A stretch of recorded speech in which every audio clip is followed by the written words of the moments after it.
我真係第一次咁見黑色咁嘅乳鴿，色香味俱全啊！呢啲真係，哇！呢嚿嘢真係冇得輸。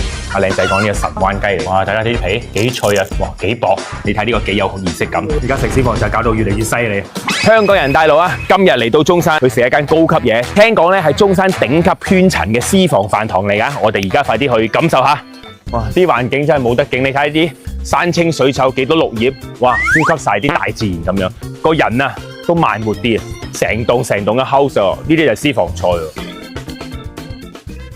今天呢安排在萬中房，我們這邊所有的包房呢都是以陝西的地名命名。對，咱們這邊呢主要是做陝西特色加上粵菜為主。它這幅壁畫咱們是純手工畫的。純手工畫的，哇！畫的是陝西驪山的那個華清池，也就是楊貴妃洗澡的地方。我真係最中意啲大陸啲私房菜啲房啊嘛，夠晒大夠晒寬敞嘅。我最中意就係嗰啲有啲茶台喺度，可以飲下茶，可以上菜啦，是不是？可以上菜啦，好。因為我們所有的食材呢，都是用飯的當天去現採購的，我們不做預製菜，所以至少的話，我們要提前個半年左右去預定，就每天現接在3桌。那是今天我們吃這個是我什麼？是多少錢的？等一下揭曉。等一下揭曉，我先看看食材個，好的。有陝西特色，也有粵菜。這個是中山特色小欖的皇帝菊花沙拉。哇！呢個應該係中山係出名，菊花嗰啲香清新味，再加埋啲沙律醬落去，凍食一流啊，清爽啊！過橋秘製牛展啊，大家睇下，整到好似個橋咁樣個寓意咁樣，哇！呢個好靚，個底味咧做得好好。呢個辣汁咧係陝西嗰邊嘅，所以比較辣啲嘅，後勁好勁啊！呢個麻辣嗰個味，夜來香腸拌海螺片啊！大家有冇食過夜來香啊？啲夜來香咧，一食落去，我以為好搶味啦，原來唔係喎，散發出清香嘅味道咧，我好中意呢個味咁嘅味道喎。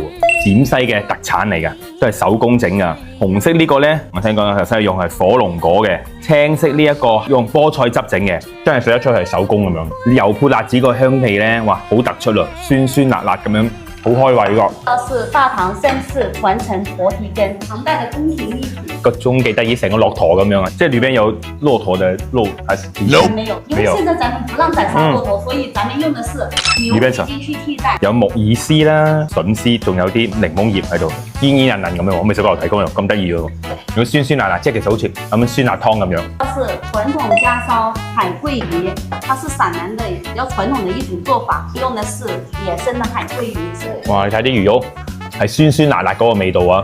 但係呢個魚咧唔多骨喎，就中間一條大骨，唔會話好多細骨咁樣。我食到好似類似桂花魚咁樣，好滑，同埋啲魚咧好實肉，哇，好有魚味啊！中山嘅石岐黑松露乳鴿啊！哇！我真係第一次咁見黑色咁嘅乳鴿。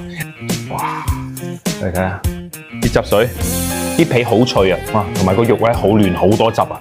之後仲有呢啲大紅袍嘅花椒嘅味道咧，少少滲上嚟，呢個真係好特別。同平時咧就咁食嗰啲炸乳鴿咧，真係有啲唔一樣。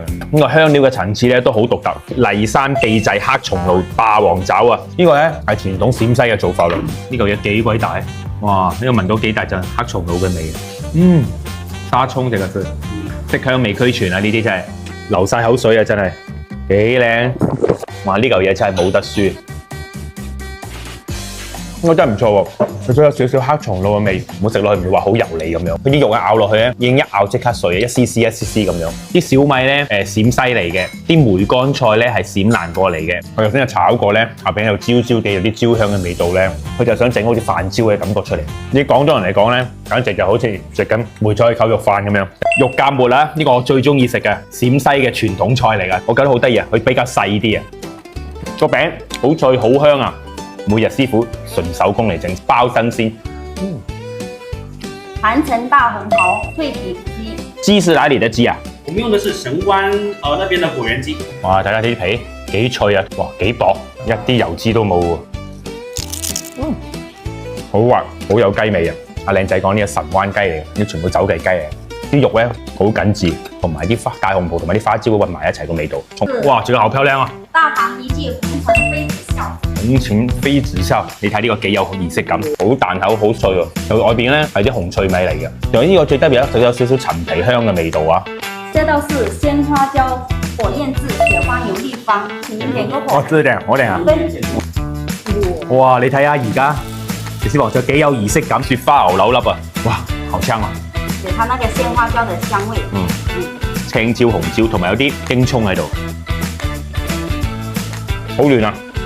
呢個鮮青椒食落去，後邊有少少麻嘅感覺喎。同埋啲京葱咧好入味啊，有帶少少甜咁樣，因為講真啦，真係第一次喺中山揾到啲咁樣南北匯合嘅私房菜啊！整體嘅水準咧同埋個口味都好好啊！我覺得咧喺呢度食咧唔係菜啦，已經係食佢嘅舒適嘅環境啦、藝術嘅擺設啦，同埋高級嘅服務啊！大家如果想喺中山食好食嘅私房菜，可以嚟呢度試下。下集更精彩。